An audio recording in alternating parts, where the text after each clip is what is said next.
The arrival and the job offer. The sound of burning metal and cracking glass still echoed in Daniel's head as he stumbled out of the broken remains of the escape pod.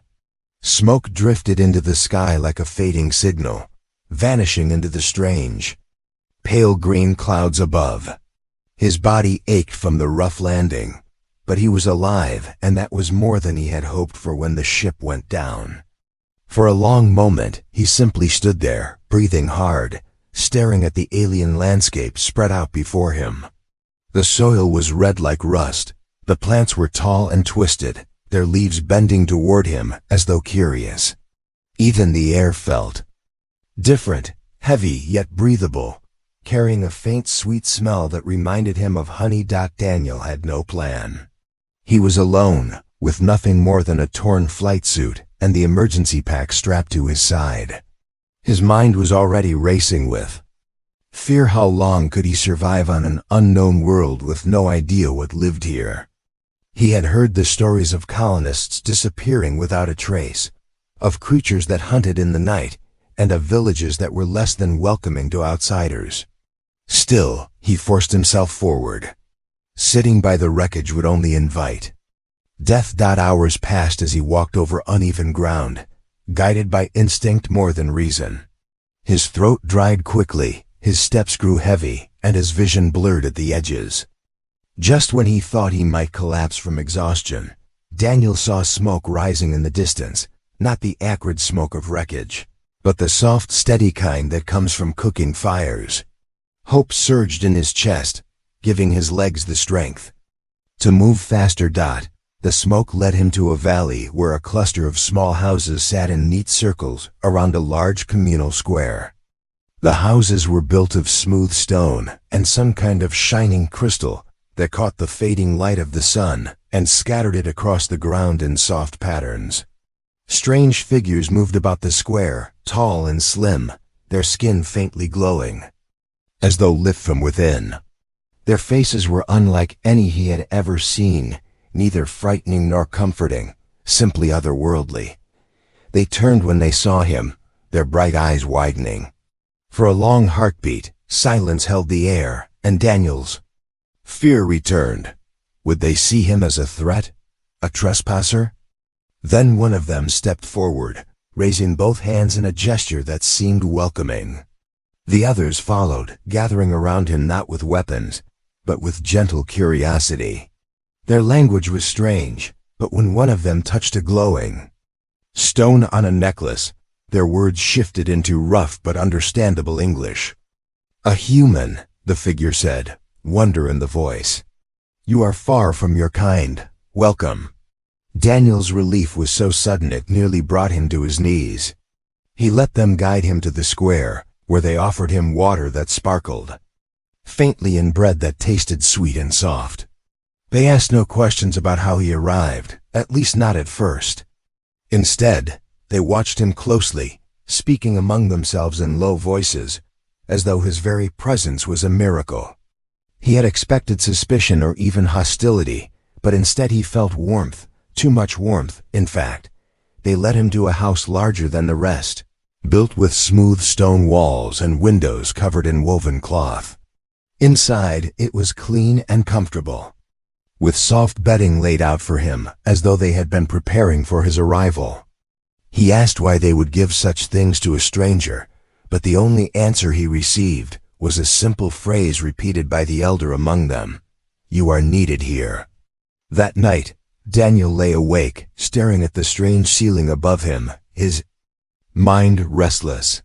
He had been given shelter, food, and water, things he desperately needed, yet their kindness unsettled him. People know aliens did not give so much without reason. And every time he asked about the work they expected of him, the answer was vague, always circling back to survival, always wrapped in gratitude he could not understand. The next morning, the elder returned, a tall figure with skin the color of pale silver and eyes that glowed softly in the dark. With a calm voice, the elder told Daniel that they wished to offer him a place in the village, not as a guest but as a contributor, someone who would help their people continue to thrive. Daniel asked what kind of work they needed. Farming, perhaps, or repairing things. He had some training in mechanics after all. But the elder only smiled, almost sadly, and said again, "Your role will ensure our survival."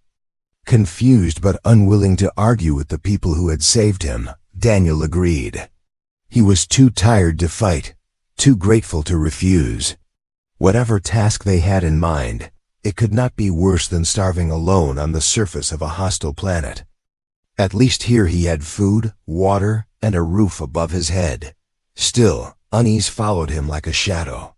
He could feel it in the way the villagers watched him when they thought he was not looking, in the way they whispered his name with awe, in the way their eyes seemed to linger on him longer than they should.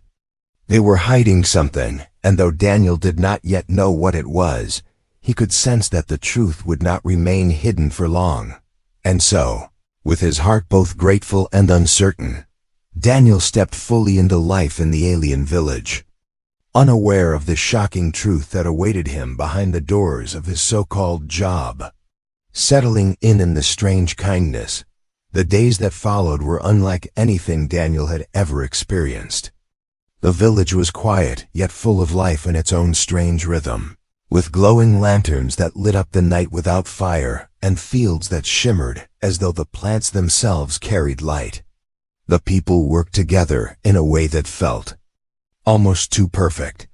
He watched them tend to their crops, craft tools out of crystal and stone, and sing songs in a language that seemed to vibrate in the very air. At first he tried to keep to himself, but the villagers refused to let him remain a stranger. They visited his home with baskets of food and gifts, and they treated him with a respect that felt far greater than he deserved. Daniel could not understand why they treated him as if he were something rare and precious. Everywhere he went, eyes followed him.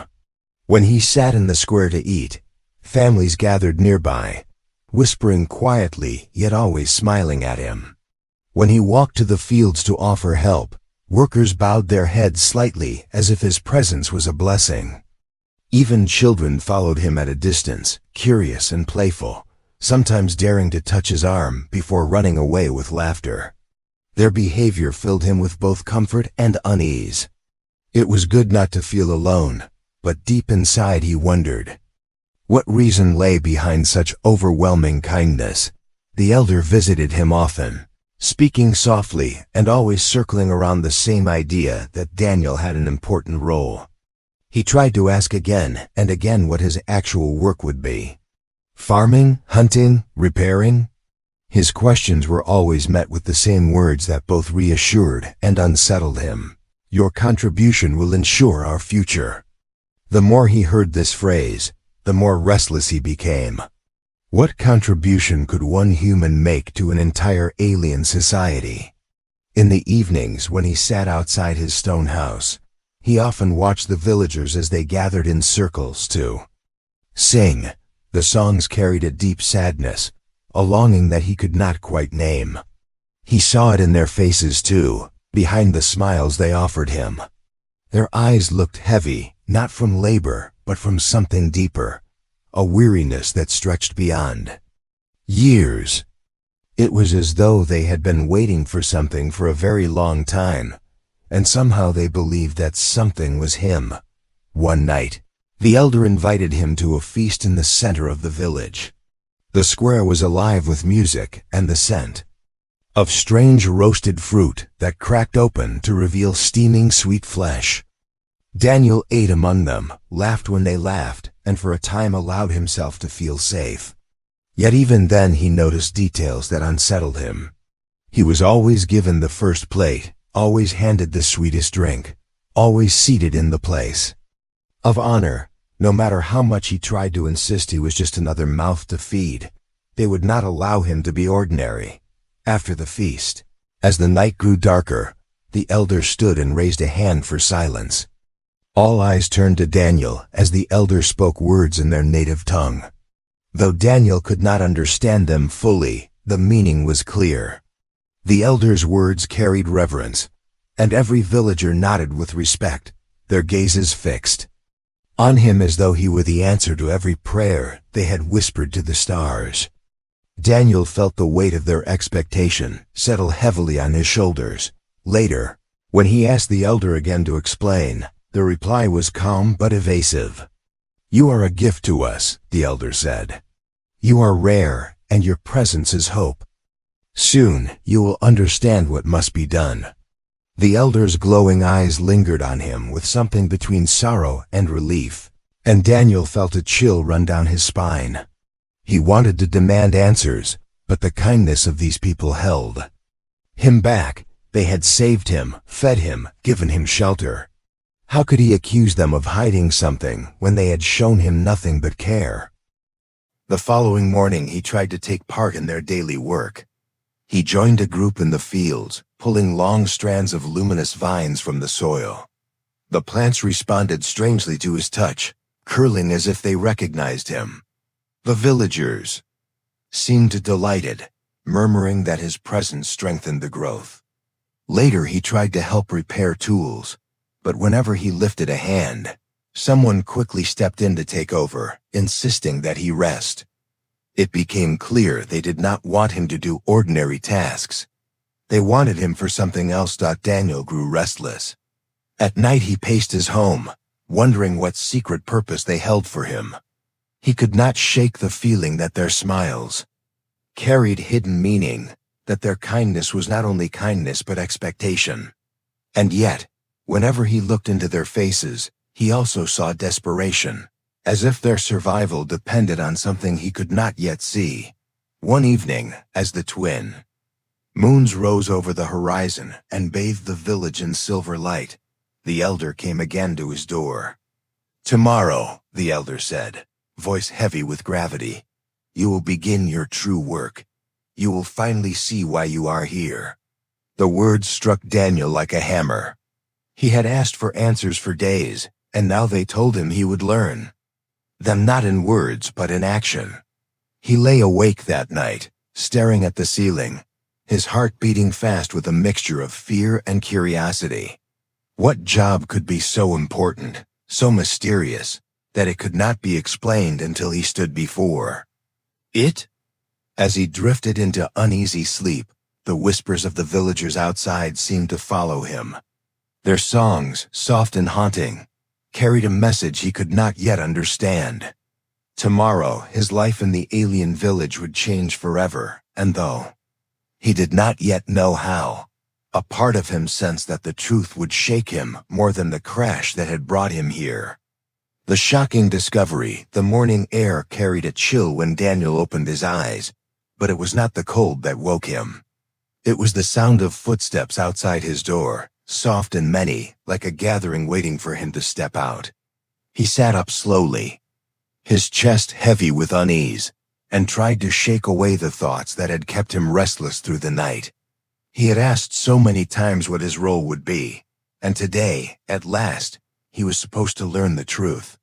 A part of him almost wished he had never asked, for there was something in the way the elder had spoken the night before, a weight in his voice that made Daniel feel as though his life would no longer belong to him after this day. When he stepped outside, the villagers were already waiting.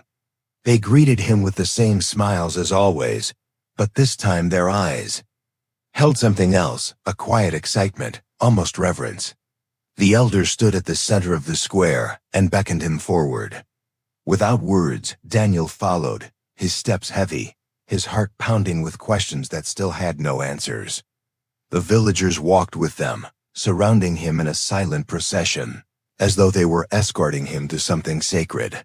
The path led them beyond the fields, past the glowing crops and the streams of silver water, into a part of the valley Daniel had never seen before. The ground was smoother here, the air thicker with a scent he could not place.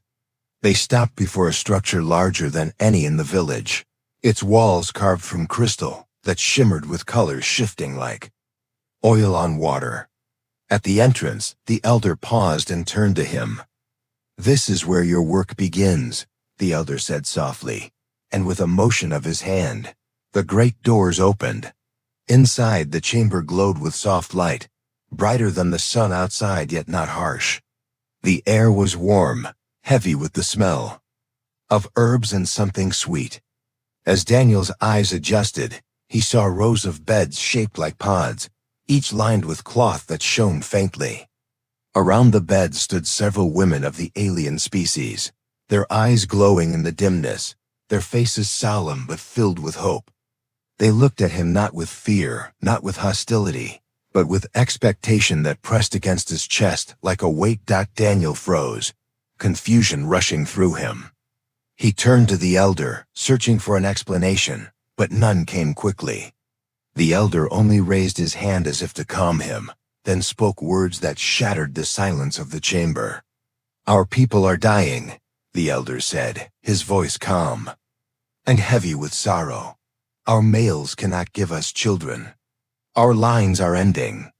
We have searched for years, and now the stars have given us you." Daniel's stomach twisted. He could not believe what he was hearing, yet the truth hung in the air, undeniable. He took a step back, shaking his head. "What do you mean?" he asked, his voice rough. The elder's reply came without hesitation, each word pressing harder against Daniel's mind. "Your task, your contribution, is to give life. Your body carries what ours has lost. Your role is reproduction. You will bring us children." For a long moment, Daniel could not move. The words swirled in his head, impossible to accept. He thought of the kindness, the food, the shelter, the way they had treated him as though he were a treasure. It was never just kindness. It was hope. He was not a guest in their village. He was their future, a tool to save them from extinction. His throat closed as anger rose. Not only anger at them, but at himself for never pressing harder for answers. The women standing near the beds did not move closer. They only watched him with quiet eyes, as though afraid he might turn and run. Their faces carried desperation, but also a strange softness, as though they knew how heavy the burden they placed on him truly was. Daniel's heart pounded faster. He wanted to scream at them, to demand why they thought they had the right to make such a request. He wanted to tell them that he was not a solution, not their savior. But when he looked into their eyes, he saw no cruelty, no force, only pleading, as though his choice alone stood between their people and disappearance. The elder stepped closer, placing a hand lightly on Daniel's shoulder. "We will not force you," he said. "But without you, our children will never be born. Our people will fade into dust. You are the first hope we have had in generations." Daniel pulled away, his body tense, his thoughts a storm. He had come here broken, hungry, desperate, and they had saved him. They had given him everything. But all along it was because they needed him for this to be the seed of their survival. He felt like a man trapped between gratitude and betrayal, between survival and morality. Every instinct told him to run, but another voice whispered that if he turned away, an entire species might vanish. He stumbled back toward the doors, his breathing uneven. The villagers outside waited in silence, their eyes fixed on him, their faith written across their glowing faces. They did not need to hear what had been said inside. They already knew. Daniel stood there trembling, caught between choices that neither felt right. He was not ready to accept their truth, yet he could not deny what he had seen in their eyes. As the chamber doors closed slowly behind him, Daniel realized his life had been changed forever. He was no longer simply a survivor of a crash. He had become the center of an impossible choice, one that would decide not only his own future, but the future of an entire people. Conflict and choice. Daniel could not sleep that night, no matter how hard he tried. The silence of the house pressed down on heavier than the alien air outside. Every time he closed his eyes, he saw the faces of the villagers, the quiet pleading in the eyes of the women waiting in that glowing chamber, and the calm certainty of the elder who had told him that their survival rested in his hands. His body was exhausted from the day, but his mind churned without rest, torn between anger, fear, and a strange guilt that crept in no matter how much he tried to push it away. He paced the floor, running his hands through his hair, whispering to himself as if the sound of his own voice might bring him clarity. He told himself again and again that it was not his problem. He had not asked to come here, had not asked for their help or their kindness, had not asked to become the answer to their suffering. Yet each time he spoke those words, he felt the hollowness in them, because deep inside he knew that without their kindness he would not have lived even a single day on this planet. They had shared food when he was starving, water when his throat was dry, a roof when he had no shelter, and in return they asked not for labor or strength, but for something far heavier. As dawn broke over the village, Daniel stepped outside and saw life moving as always. Children played near the glowing fields, their laughter soft but lacking the fullness he had once known in human children. Farmers tended to their crops, their faces lined with quiet endurance. Yet when their eyes met his, there was always that flicker of hope, that silent reminder of what they believed he could give them.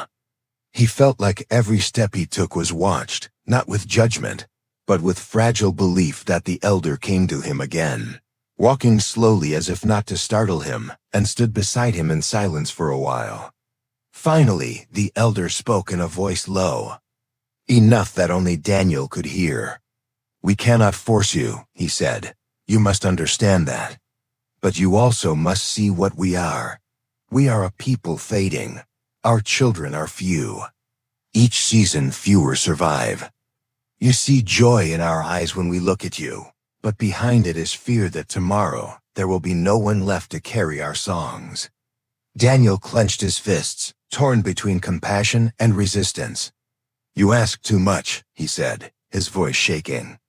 "You want me to give up everything I am, to stop being myself and become something else, something only for you." The elder looked at him with patience. "We do not wish to take yourself from you. We only wish to survive, and you are the only bridge we have. If you refuse, we will accept your refusal, but know what it means. It means the songs you hear at night will end with the ones who sing them now. It means no child will laugh in this village again. It means that when you leave or when you die, we will fade too." The words sank into Daniel like stones dropped into water, heavy and unavoidable. He tried to imagine walking away, tried to picture himself building some other life in this place while turning his back on their need. He tried to convince himself that he owed them nothing, but the thought of their extinction sat in his chest like a burning weight. It was not only about them anymore. It was about him too, about who he would become if he chose to walk away. That night he sat alone outside his home as the villagers gathered to sing again. The melody carried through the valley, soft and haunting, and this time Daniel listened with different ears. He realized the songs were not only songs of worship or celebration. They were songs of memory, songs to keep their history alive, sung by a people who feared no one would be left to remember them. He closed his eyes, and in the quiet between verses, he felt something shift inside him. He was still angry, still afraid, but he could no longer deny that he had been placed here for a reason, even if that reason was one he never asked for. Elder came once more before the night ended, and Daniel did not turn him away. They sat together in silence until finally Daniel spoke. "If I choose to help, it will be on my terms. I am not your tool. I am not a machine you can use until you have what you want. If I do this, I will be treated with respect, with safety, and with choice. I will not be forced into anything, and I will not allow myself to be broken." The elder bowed his head deeply, and for the first time Daniel saw not only hope in his eyes, but also deep gratitude. "We will honor your terms," the elder said. "We only ask for life, not slavery. You will be free to decide, and you will be remembered not as a tool, but as the one who saved us." Daniel felt no sudden peace, no clear relief. The choice still weighed heavily on him, and he knew the road ahead would not be easy. Yet for the first time since the truth had been revealed, he no longer felt like a man trapped. He felt like a man standing at a crossroads, a man who still held power over his own destiny, even if that destiny was tied now to the survival of others. The songs of the villagers rose again, and this time Daniel listened with open ears, wondering if perhaps their voices might one day be joined by the voices of children who would carry their story into the future. Resolution. The days that followed moved slowly, each one filled with the same heavy thoughts that weighed on Daniel since the truth had been revealed. He rose with the light of the twin suns and walked through the village, and everywhere he went, the eyes of the people followed him with silent hope. It no longer felt like the distant reverence he had noticed before, but rather a quiet waiting, as though the entire community was holding its breath for his answer. He tried to distract himself by helping in the fields and watching the children play, but no matter where he went or what he did, the question returned again and again. Would he accept this role? Or would he turn away and let them fade into silence? One evening, as he sat by the glowing river that cut through the valley, Daniel thought about the life he had lost. He remembered the noise of human cities, the crowded marketplaces, the endless stars seen from the windows of a ship, and the ordinary work that once filled his days. He had never been a hero, never been someone chosen to carry the weight of others. Yet here he was, in a village far from everything he had ever known, asked to make a choice that would decide the survival of an entire people. He thought about how unfair it was, how strange and impossible. Yet as he watched the villagers gather across the square with their quiet songs and gentle laughter, he also thought about what it would mean if their voices were silenced forever. That night he called for the elder, and the two of them sat together once more, the air cool and heavy with the scent of flowering vines. Daniel's voice shook slightly as he finally spoke the words that had lived in him since the revelation. He said that he would help them, but he repeated what he had said before. It would only be on his terms, with respect, with choice, and with dignity. He would not allow himself to become a tool, and he would not let them treat him as less than a person. If they wanted his contribution, they would accept his conditions. The elder bowed deeply, tears shining in his glowing eyes, and assured him that his terms would be honored. He said that they had never wished to chain him, that their fear had only made them hesitant to explain too quickly, and that now their gratitude was beyond measure. The elder promised him safety, freedom, and partnership, and he spoke words that carried not only relief but deep respect. You are not only our savior, you are one of us now. The following morning, the entire village gathered in the square to hear his decision. Daniel stood before them, feeling the weight of their eyes once again, but this time he no longer felt like a stranger. He spoke simply, telling them that he would stand with them, that he would give them the chance for children and for survival, but that he expected to be treated as more than just a solution.